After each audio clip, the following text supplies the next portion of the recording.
This is your ultimate stop for everything sports. The Golden State Media Concepts Sports Podcast. Should I say more? From the NFL, MLB, the NBA to MMA, it's all in here. The Golden State Media Concepts Sports Podcast. Listen now.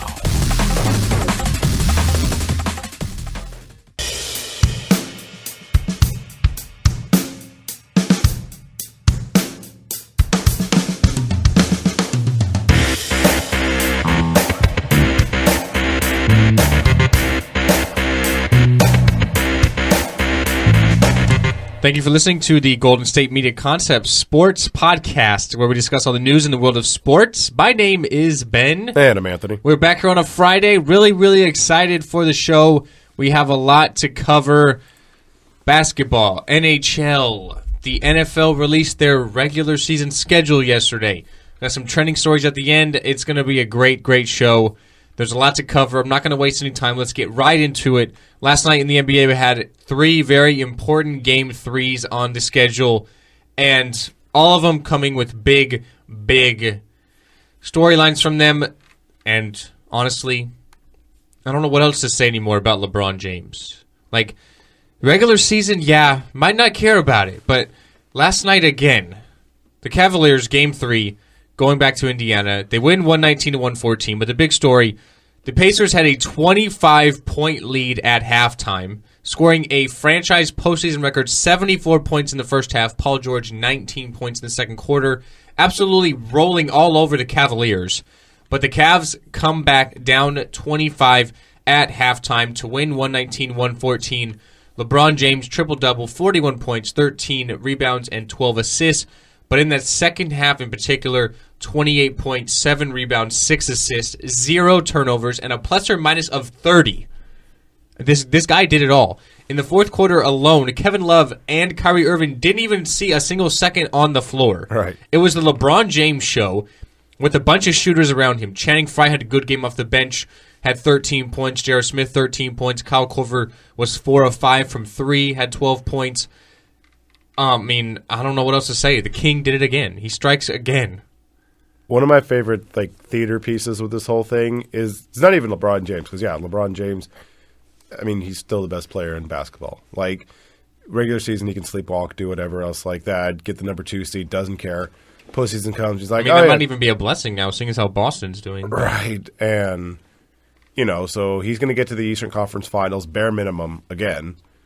But professional troll Skip Bayless, basically, when they were down, the defending champs, this is all in caps, by the way, the defending champ Cavs just gave up 74 first-half points to an average Indy team down 2-0, 3 question marks. It's the Cleveland Cavaliers, no D in Cleveland. So he's got jokes, he's laughing, da-da-da-da, and people are just like, you had fun with that? You thought really long and hard about that But maybe he spoke joke? a little too early, but I was watching the game, and honestly, I was thinking the same thing. I was watching the game. Paul George, monster second quarter, 19 points, as I mentioned. Right. Gave up 74 points in the first half. LeBron at one time was yelling at Tristan Thompson. When LeBron literally got beat on the play, it was a dunk for, I believe it was Miles Turner. But anyways, I was like, wow, the Cavs just, I'm not sold on them still. The first 2 games, big leads, kind of let them get away in the fourth quarter, hang on to win. Going back to game 3, down by 25 at halftime, it's like, oh, well, the Pacers won this one. The Cavs defense just still is not there. They can't guard anybody. But I don't know if LeBron James said something at halftime or Tyronn Lue said something. But second half, they score 70 points, only give up 40, so the defense played a lot better in that second half. Right. LeBron takes over. I don't know what else to say. I'm not going to say they're definitely backing up, all of a sudden everything's hunky-dory, but maybe they're slowly turning that page a little bit. Because for Indiana, I said the whole time I'd give them 1 game. I'd give them to Game 5, let them get 1 game. Game 3 should have been that because they were up by 25, but they blew it. I don't see any way they win on Sunday. The Cavs are going to sweep them after this. They're the emotional letdown of blowing a 25-point lead at home is just too much to overcome. I think they're done, but maybe the Cavs are slowly turning that page. Start slowly becoming the team you want them to. Kyrie, like you said, Kyrie was whatever, and Kevin Love was still whatever. So it's still basically just like LeBron James trying to do everything himself. Oh, by the way, at the end of Skip Bayless there, he basically said it, an hour after that, basically. I had so much fun, or 2 hours. I had so much fun rooting tonight for LeBron James. Beautiful king. I don't get it. Professional troll. But no, like... The one knock on LeBron last night is he was 7 of 14 from the free throw line. Other than that, yeah, the dude had a monster game. That's like the only hole in his game is the free throws. That's it. Yeah, he struggled this season in particular. Yeah, that's the only thing he has. And it's not like you're going to like put him on the free throw line to try and ice him. Like he'll make those generally, but like he's just everything else, the passing, the shooting, the rebounding, everything. Like if he decided to go full Russell Westbrook and say like, okay, you want one more MVP to get 5 to basically tie you with like Michael and Kareem and stuff like that. You want 5? Tell him to do it, triple-double the whole year. He'd do it. He could easily do it. He almost got it this year with like 27, 8, and 8.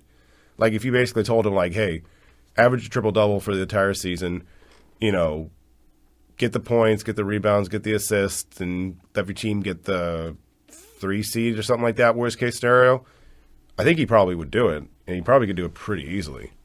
It's like he doesn't really care. I mean, he could have a triple-double every single game if he wanted to. You know what I mean? Right. It's just he take days off and times where they're blowing teams out so he doesn't play. Like, he's in it for the long haul. He passed Kobe Bryant for 3rd all-time on playoff scoring last night. He did it in fewer games. The Kings played 203 playoff games already. So that's 2.5 extra seasons. Yeah. Not to mention that they're playoff games, so the intensity is a lot higher. You're playing better teams. You're not playing the Brooklyn Nets every single night. So you're playing great teams, but I mean, yet again, did it last night. For the Pacers, I mean, I think they're done.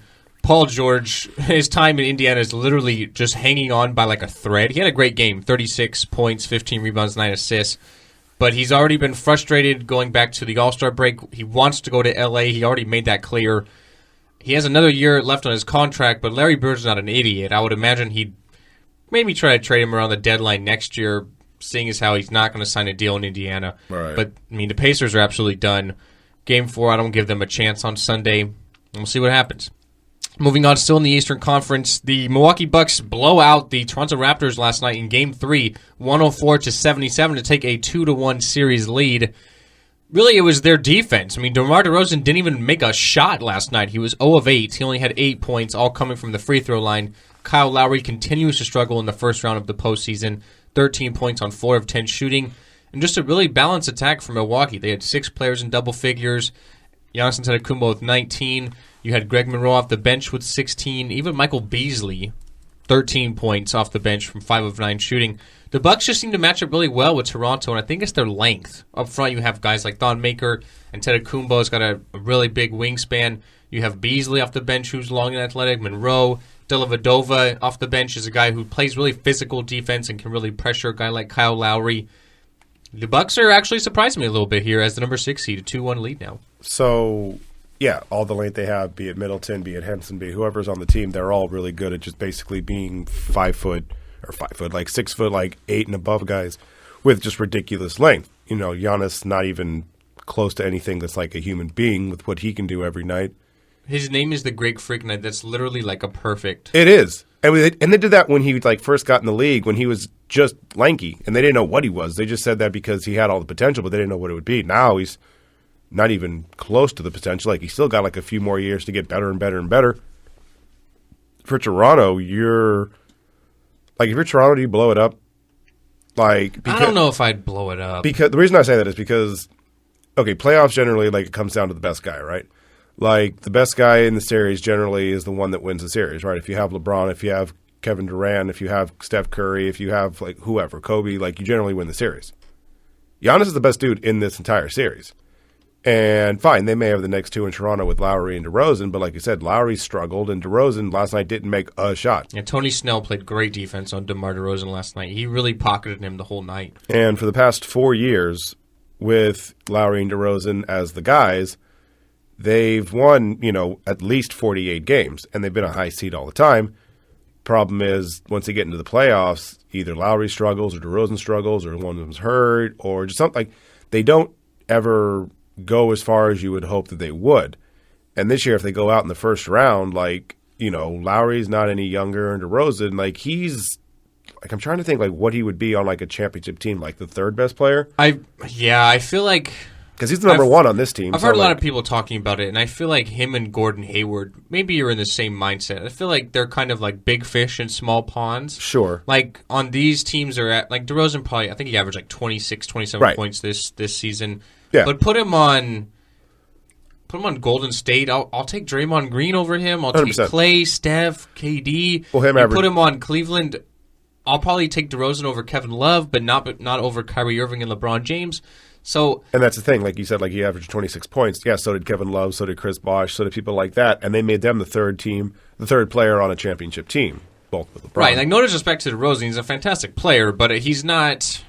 I don't think he nor Kyle Lowry are the guy you build their team around. Right. But for Toronto, is it going to get any better than this? It's Probably not. So you have to keep them both. Yeah. As far as what changes, I did like the addition of Serge Ibaka. He struggled last night, only 6 points, but he brings a lot of defense and rebounding to the team. Valanciunas is kind of up and down. Neither seems to have a great game or a terrible game. Right. I don't know if I'm going to blow it up because you're chasing LeBron. It's not an easy thing to do. The guy's literally been representing the East in the finals for the past 6 years, whether it's Miami or Cleveland. Yeah, but you're going to keep chasing him. Like it's not like he's not going. And Boston's not going anywhere either. Right. Yeah, Boston, and Washington.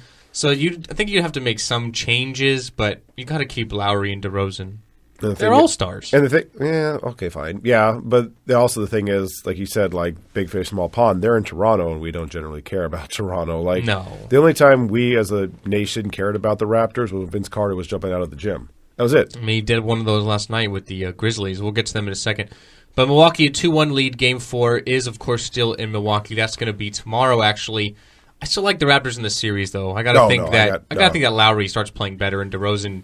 He's not gonna not make a shot next game. You have fun with those hopes and dreams. Like I gotta think. I still like Toronto. No, I'd say Milwaukee. I think this series could go 7, though, 6 or 7. No, I'd say Milwaukee gets it in 6. Milwaukee already proved in Game 1 that they can win in Toronto. They won by 14. They only lost by 6 in Game 2, and they blew them out last night, 104-77, as I mentioned. So it'll be interesting to look at. And then last night, the Memphis Grizzlies finally get on the board, 105-94. You can take that for data. David Fizdale, after his post-game rant in Game 2. That was fantastic. He got fined $30,000, but the Grizzlies teammates did say that they were going to pay that fine for him. And you know what? This could honestly be the best thing that could happen to them. They're not going to beat the Spurs, don't get me wrong. They played really good last night in Game 3. But maybe they can sort of rally around him a little bit. Conley played great, 24 points. Marc Gasol, 21 points. Zach Randolph, 21 points as well. So, I don't know, maybe... I think it might have worked out. You know, I mean, the Grizzlies did shoot 20 free throws last night. And remember, in Game 2, Kawhi Leonard shot 19, which was more than the whole entire team for Memphis did. So maybe it worked a little bit. Maybe a little way to get a game or two, win at home. But I still like the Spurs, So Game 4 is going to be tomorrow as well. It's got to be a must-win for Memphis. They're not going to go down 3-1. 2-2, maybe it goes a little interesting going back to Game 5 in San Antonio, but I still like the Spurs, so we'll see what happens. Tonight in the NBA, we do have 3 more games. A big one in Chicago. Boston, the 1 seed, they're in danger of going down 0-3. You'll see what happens tonight. Isaiah Thomas is going to be playing, although he did not be with the team for the last couple of days back in Tacoma, Washington with the death of his sister. So it's a must-win for Boston tonight, must-win for Oklahoma City tonight. They're facing Houston down 0-2. And then we have the pivotal Game 3 between the Jazz and the Clippers. Rudy Gobert is out for the game. He does have the hyperextension of his knee, which happened 11 seconds into Game 1. Right. So the Clippers, I mean, I liked him even without, or even with Gobert, I should say, but without the Jazz having Gobert, I think that's even a bigger advantage for the Clips. But so predictions for tonight. Boston, Chicago. It's a must-win for Boston. I think they got to win tonight. Oh, yeah. If they go down 0-3, they're done. If they, down 2-1, okay, then all of a sudden you may be able to tie it up, and then all of a sudden you get the advantage back in your favor. If they go down 0-3, I mean, no team's ever come back down 0-3, so obviously. But, yeah, like they need to figure something out because it's one thing if you're like a number 1 seed losing to the 8 seed. That's happened before. But if you get like swept or losing 5 games, that's the worst. And I feel like Chicago just matches up well with them. Jimmy Butler's the best player in the series. Again, best player. Yeah. Rondo, he's definitely got a lot of sort of revenge on his mind with how things ended in Boston. Yeah. He's a bigger physical guy who can really match up with Isaiah Thomas well. And Isaiah Thomas, obviously not in the right mindset given the death of a family member. Sure. I feel like they just match up really well with them. It's got to be a must-win for Boston. I'll take them tonight. Houston, I don't see how they lose to Oklahoma City. I mean, Russell Westbrook took 43 shots in Game 2, and they still found a way to lose. I think players probably get better, though, like Oladipo and Cantor, like when they get Can't back get home. any worse. I mean, Yeah, I think they probably get better when they get back home. But with that being said, I think they only win a game in Oklahoma City, and it's a 5-game, like a gentleman's sweep kind of thing. yeah, I agree. And then tonight, I'll take the Clippers over the Jazz. Without Gobert, the Right, Jazz without just Gobert, simply aren't yeah. the same team. Right. We'll take our first break here on the show. After the break, we are going to be talking about the NFL schedule. It was released yesterday for all teams. Who are the Patriots opening up against? What Week 1 matchups do we have? We have a Super Bowl rematch. What week is that? All that stuff upcoming next here at the GSMC Sports Podcast. Tired of searching the vast jungle of podcasts? Now listen close and hear this out. There's a podcast network that covers just about everything that you've been searching. The Golden State Media Concepts Podcast Network is here. Nothing less than a podcast bliss with endless hours of podcast coverage. From news, sports, music, fashion, cooking, entertainment, fantasy, football, and so much more. So stop lurking around and go straight out to the Golden State Media Concepts Podcast Network. Guaranteed to fill that podcast itch. Whatever it may be. Visit us at www.gsmcpodcast.com. Follow us on Facebook and Twitter, and download us on iTunes, SoundCloud, and Google Play.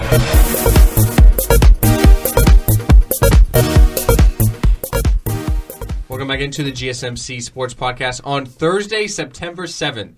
That is the start of the NFL regular season. The defending champion New England Patriots will be hosting a pretty good matchup, the Kansas City Chiefs, a team that, myself included, thought the Chiefs could maybe make a deep run a little bit last year given their versatile defense, although they did lose near overtime there to the Pittsburgh Steelers. We'll see what happens opening day, Thursday, September 7th.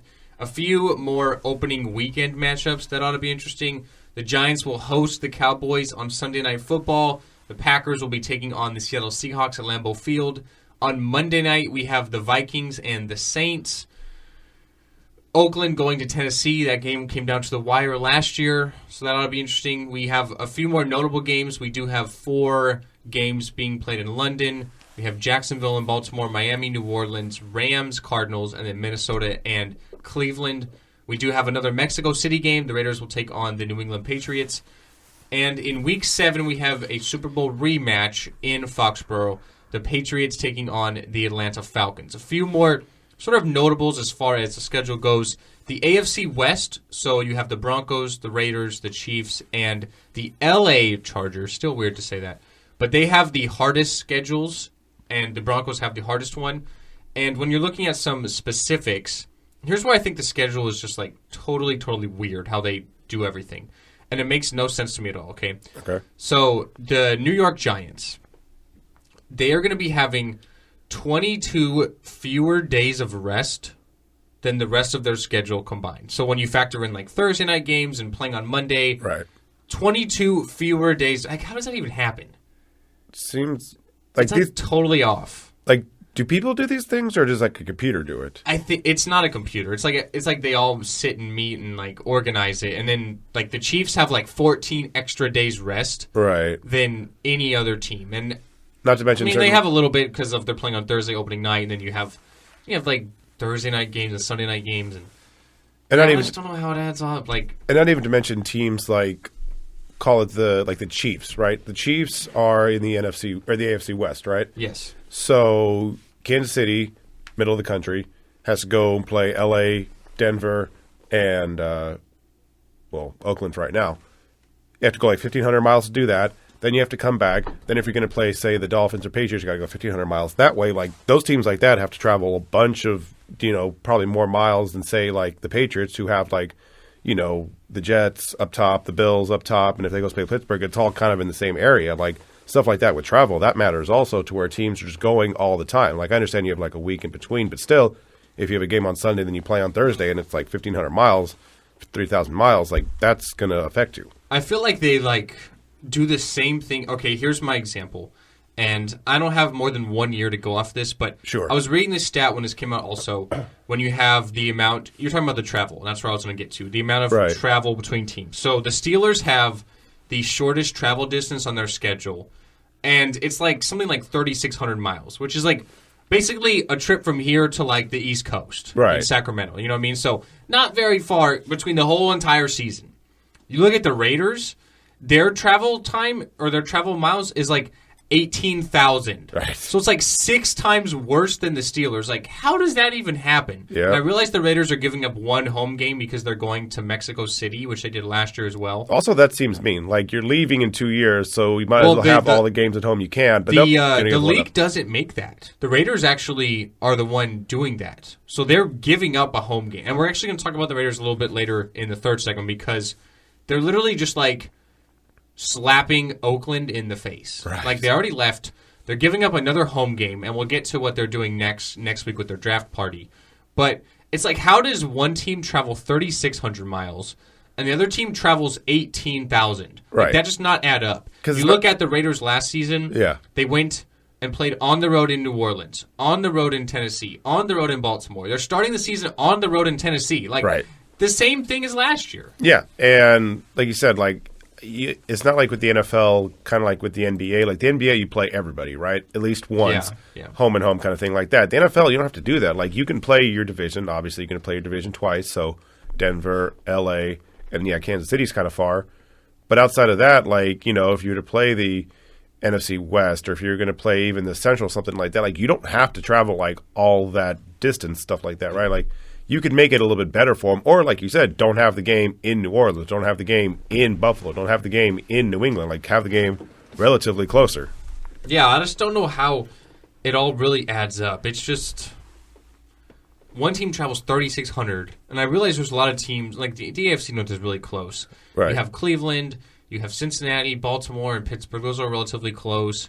But then one team travels 18,000. Well, how does one team only have 3,600 miles? That's like I said, that's literally going from New England to San Diego. Well, they're not a team anymore, but that's okay. So It's because of the divisions, and that's where I was going to get to. That's I'm a Packer fan. You're a Dolphins fan. We can Right. sort of look at their schedules just from a fan perspective. But Sure. I know that the NFC North plays the AFC North. Right. So they're both in the North. Don't have to travel very far. Right. So that makes sense. But I just don't get how they all add up. Like, one team has 22 fewer days rest than the other team. The Giants have to play 4 teams coming off of bye weeks. yeah. Like, come on. How does that happen? And I get that, like, you have to split it up in the sense of Yeah, not everyone's going to... It's not a fair, easy schedule. sure, But, I mean... and you have things like, you can't every single year play the same teams. Like you have to split. Like you said, 1 year you're going to play. If you're in the AFC West, you're going to play the NFC West. 1 year you're going to play the NFC South. 1 year you're going to play the NFC East. Like you split it up so that way it's like kind of like even throughout a 4-year kind of stretch, right? Like I get all that. But at the same time, like you got to probably try and make this a little bit easier for people because I don't know, like it just seems it's like unfair for certain teams. And like, I mean, the Raiders, yeah, they got a lot better this last year, and just because they were traveling didn't mean that's why they were bad over the past decade. But you travel enough time and you get enough, rest. Generally, if you get rest, it'll help. Generally, if you don't travel as much, it's going to help. But they just seemingly, the NFL as a whole, whether it's the Raiders themselves or the team, they don't generally seem to care about the Raiders. They're like, yeah, they're going to leave, whatever, fine, whatever. It seems kind of strange. It's just really bizarre. And then like people are like, oh, they got an easy schedule. Like people are saying, oh, how the Patriots have an easy schedule. Like it's not going to work out for everybody. You know what I mean? Right. It's just not. Like, I feel kind of bad for fans of the Jaguars and the Browns. I'm neither of those teams' fans. Neither are you, so it's okay. But those are the only 2 teams that are not going to be featured in prime time. Right. So it's like, thank God for everyone, with the exception of fans for them, because no one wants to watch them anyway. But the NFL's like, oh, well, they're playing in London, so that's, like, good enough. That's like that's like a European game. Like, that's not the same thing. That's not right. That's not how that goes. Like Jacksonville's home is basically, England at this point. Like that, they go every year. And I realize they're, like you said, a coastal team, so it makes sense. I don't have to travel as far. But It makes more sense than the Raiders going there. But yeah, it's just like, I don't know how this whole thing comes up. But anyways, looking at some of the teams in particular, so I'm a Packer fan. I feel like our schedule's tough, man. Like, open at home against Seattle, tough game. Right. And then week 2, we go at Atlanta, who killed us in the NFC Championship game, and they're opening a brand new stadium. I think that's tough. You have to play Dallas week 5. You have the NFC South, which is tough. With Carolina should be better, and Tampa Bay's on the up, and Drew Brees is always just magic. He just creates everything. Right. It's a tough schedule for Green Bay. What about the Dolphins? You look at it, what are you thinking? So, kind of going to home with the travel thing.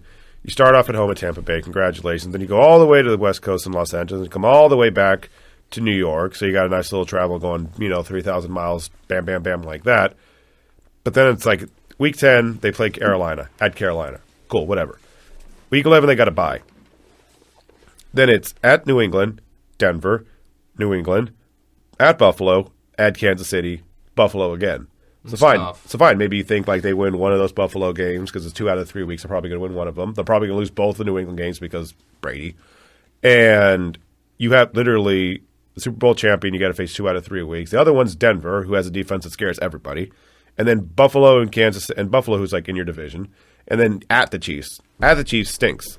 So like unless they're like 7-3 in the first 10 weeks, like that last 6 games seems really, really difficult. Right, and I'm with you. I feel like the Packers have a tough schedule, and I'm not even really big on my team right now. Right. I feel like Aaron Rodgers is like makeup, like on an ugly girl. Like Aaron Rodgers is basically like you trying to hold up a house with like Scotch tape. Like he's like doing all he can, but like what do you expect? it's like if you look at the roster, and like I hope we get better. Our offense was fantastic last year. Brian Martellus been like that. Need to draft a lot of defense, but sure. I hope we get better. But Aaron Rodgers, like that roster is average at best, and because you have Rodgers, who probably played near the end of the season and into the postseason last year, the best we've probably ever seen anyone play quarterback. Right. He just literally carried them all the way to the NFC Championship game. Yeah. So I feel like, can he do that in the regular season for 16 games? Like, probably not. I mean, he's maybe at the end of the season, they went on a 6-game winning streak. I mean, the Packers were 4-6 at one point last year. People forget that. Right. So we'll see what happens. I'm hoping my team is a lot better, draft a lot of defense. But anyways, we'll take our last break, and we'll talk about a player that is on defense that is in the upcoming NFL draft. He did a no-no yesterday. Something bad happened to him, and it kind of replicates with some other stuff that's happened at the Combine. So talk about that, talk about the Raiders, little trending stories in the NFL right after the break here at the GSMC Sports Podcast. Want to know the latest in soccer? Then listen to the Golden State Media Concepts Soccer Podcast from MLS, the World Cup, and the Premier League. We've got you covered. The latest updates, the hottest matches, and news on the league's top players. It's the Golden State Media Concepts Soccer Podcast. David Beckham scores the goal to take England all the way to the World Cup finals. Listen now. Welcome back into the Golden State Media Concepts Sports Podcast. We'll talk some trending stories, but first, a little bit about the NHL Round 1, and the Pittsburgh Penguins win the series against the Columbus Blue Jackets last night.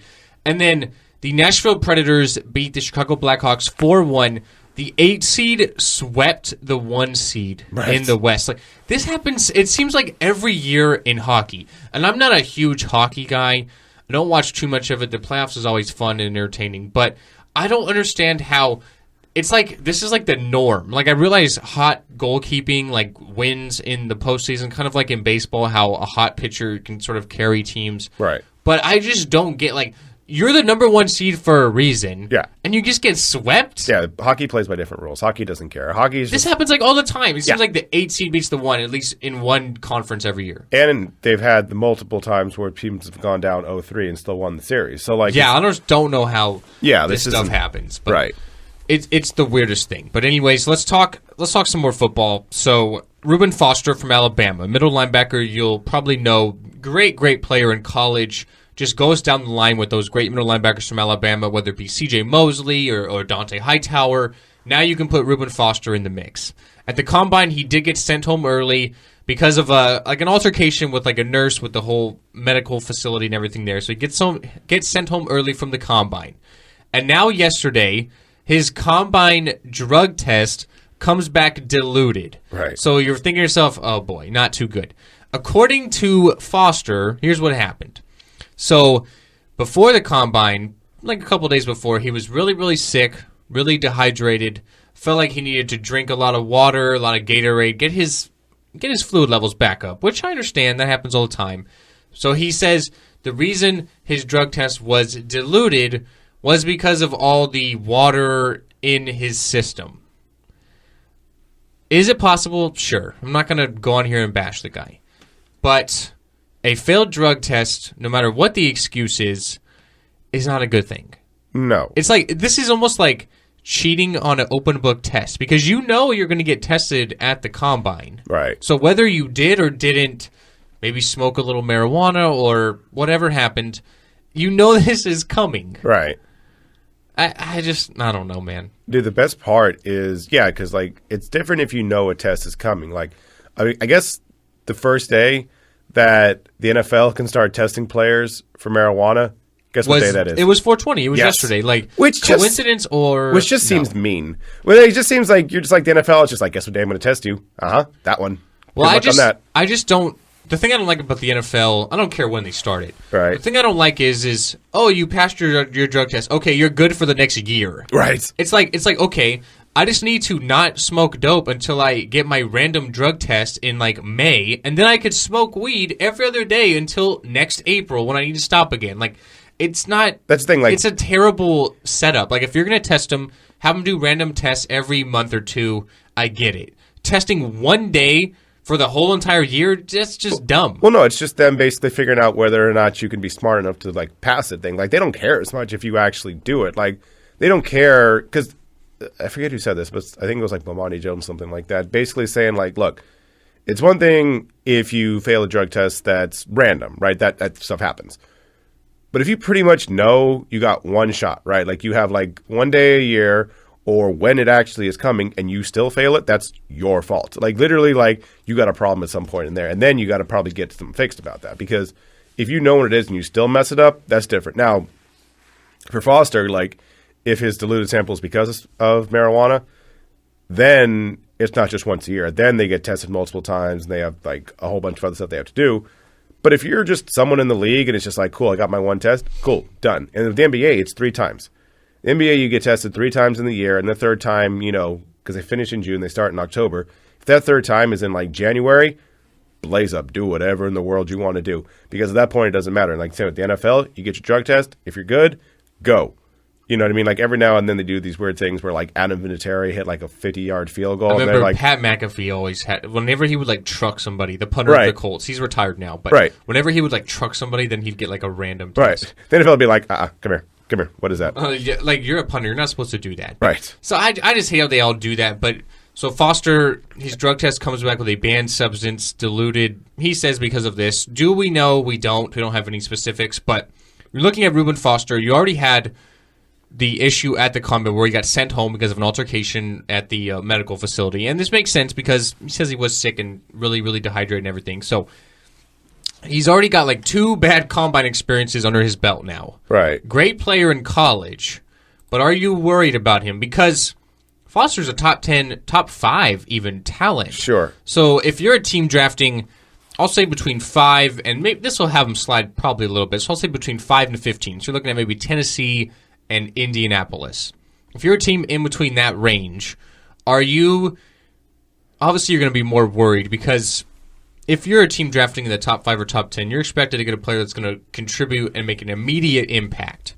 But are you worried about him as a player? Because Alabama doesn't have a terrible track record with off-the-field issues. Rolando McClain did have some. But other than that, I can't really think of another Alabama guy who's been kind of a knucklehead. Right. It's going to help him out in a certain way because instead of being like a top 5 pick, top 7 pick, and going to a team like the Jets or the Jaguars or something like that, you go in the middle rounds, then all of a sudden you can go like 16th overall to Baltimore, which has like a good structure around it, right? This could help him out in a decent way just because now you go to a better team. Also, if you're a team draft, it's like the Laramie Tunsil thing last year with the Dolphins, right? The Dolphins, I mean, yeah, probably I know this more than other people because it's my team, but Tunsil had the thing with the gas mask bong. Right. It seemed like everything leaked out that night of like Snapchat and getting improper benefits at Ole Miss. It was a guy who could have gone number 1 and slid, what was it, 13, right? Something like that, yeah. Yeah, so he had a pretty bad night. And he went to a better out to get him. And he went to a better team, and slowly throughout the year, he got a little bit better and better and better because they started giving him a little bit more responsibilities because you can't really just like thrust a dude in first game, even if you are like a really high draft pick, be like, hey, here's a left tackle, have fun. Like, not everyone can do that. Not everyone is, kind of like a Willie Rowe, Okung, people like that who just kind of like from day one they get the left tackle and they're the best people in the league. So he got a little bit better for Foster. He's coming from the Alabama pedigree of just like, oh, he's going to be really good. Worst case scenario, he's going to make a few Pro Bowls and get out of the league. If he goes to like a team in the middle of the round, then all of a sudden you can get him around people. Like I said, Baltimore, but if you put him, maybe not Indy. Indy's got some struggles of their own.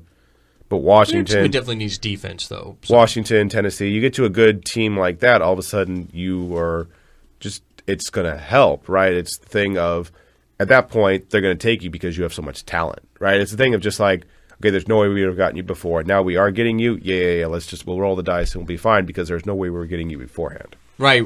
We'll have to wait and see. I hope for Foster, he's a great player. I hope that he can definitely keep a level head because we've seen guys who have had some issues going back to college and then turned it around in the NFL. And we've seen some guys a la Aaron Hernandez. You can even say maybe Randy Gregory from Nebraska failed a drug test at the Combine, has failed drug tests in the NFL with the Cowboys. Some guys haven't turned it around. Right. So for Foster's case, I hope he does. Green Bay drafts at 29. He's not going to be there, or else I would love Rueben Foster in the middle of my defense. But we'll see what happens. The draft is, of course, next Thursday. He's still going to be a first-round pick. And speaking of the NFL draft, let's get to the Oakland Raiders.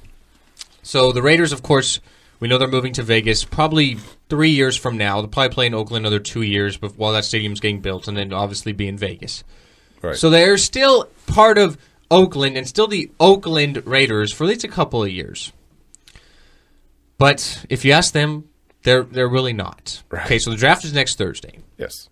The Raiders president, Mark Badane, he announced yesterday that the team is going to be hosting their draft party. Like they're like, welcome into the organization. They're like rah-rah, which happens in every city where the fans watch the draft and then like president or general manager, whatever, comes up and talks about the draft pick, etc. Right. So they're going to be having this not in Oakland, where they're playing and are a member of the city for the next couple of years, but they're going to have it in their future home of Vegas. And where exactly are they going to have it in Vegas? None other than right in front of the sign that says, "Welcome to Las Vegas." Right.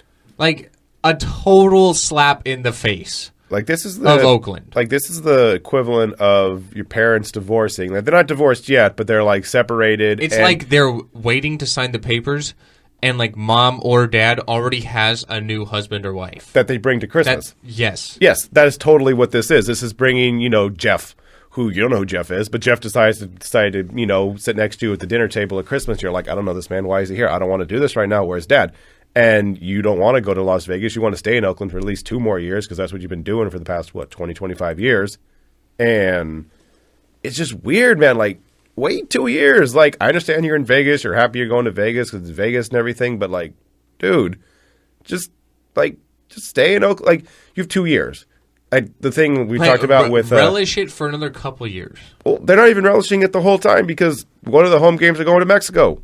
So literally instead of 16 more home games, they have 15. It's like, come on, like, you only have 2 years left. Like, just probably 14 when they go to Mexico next year. It's like you only have 2 years left. Like, just fight through it. Put on a smile. Put on a happy face for a couple years, and then like say, okay, see ya. Like, they're not even doing that. Like, dude, come on. If they struggle this year, right? Like, well, they're going to struggle selling out their stadium. Right. They have one less home game. Yeah. They raised their season ticket prices by 110%. Solid job by you. So, like, well, you're already leaving us, and now you're going to make me pay more to see this team that I literally love the players, but I hate the organization? Like, no. Well, like, okay, so let's say that because last year they did really well, obviously, right? Derek Carr took a stab, Mari Cooper, blah, blah, blah.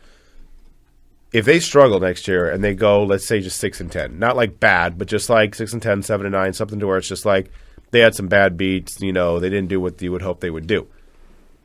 Like, how does next year go? Like, do they so San Diego this last year, they had trouble selling games, and it was like a 80-20 split at best. Like, you were pretty sure they were leaving San Diego, but you weren't 100% sure. If that next year, right before they go to Vegas, and you obviously know 100% that they are leaving, and they're going to be bad anyways, why in the world would you go? Like, give me a reason outside of saying I want to see them one last time before they leave. Like, there is no real reason to see the Raiders if they're going to be bad at that point. You kind of have to look yourself in the mirror. And obviously, I'm not a Raider fan, and the Packers are probably never going to leave Green Bay. Just the history and tradition. They're never going to leave Lambeau. I'm not going to have to worry about that. Right. But you have to look yourself in the mirror and say, okay, I love the team. Like, I'm an Oakland guy or whatever. I love the players, but do I want to continue to support Mark Davis and the regime of Oakland? Because they're the one who is getting my money. It's not Amari Cooper. It's not Khalil Mack. It's not Derek Carr. So, yeah, I love them, but do I want to show up and put out my best effort for basically Mark Davis to help pay his bills and help get him to Vegas? It's where you have to kind of look yourself in the mirror and ask yourself that question, because that's where it is for the next couple of years. Like, do you want to say, like, oh, they're leaving soon, I want to, like, give them a great sending off and be with them as much as I can until they're gone, or I want to say, like, okay, like, I'm done. That's what you have to ask yourself. Watch it at home, NFL Sunday Ticket, Red Zone, all those things. Well, even work here, very well. we're in Sacramento, so regional coverage, they're on every single day. Right, and not only week, I should say, but right, and not only that, they're like an hour and a half to 2 hours, depending on the traffic from here to Oakland to watch the game. For us, if they go to Vegas, it's like a handful of more hours, but at the same time, like, it's not like you're going from Oakland to Minnesota or New York or something like that. They're still close enough to where, like, the people who are fans don't have to go that far away to see them. Like, especially the fans of theirs in Los Angeles, like, they're closer to go to Vegas than they are to go to Oakland. So, like, it's going to be something, like you said, like, do I want to support the team, or do I want to just say, like, look, man, I can watch you guys on TV. Like,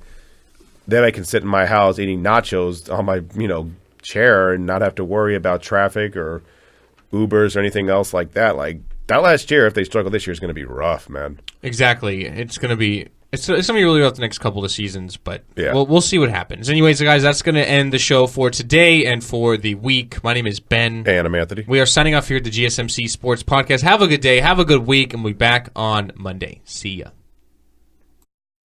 You've been listening to the Golden State Media Concepts Sports Podcast, part of the Golden State Media Concepts Podcast Network. You can find this show and others like it at www.gsmcpodcast.com. Download our podcast on iTunes, Stitcher, SoundCloud, and Google Play. Just type in GSMC to find all the shows from the Golden State Media Concepts Podcast Network, from movies to music, from sports to entertainment, and even weird news. You can also follow us on Twitter and on Facebook. Thank you, and we hope you have enjoyed today's program.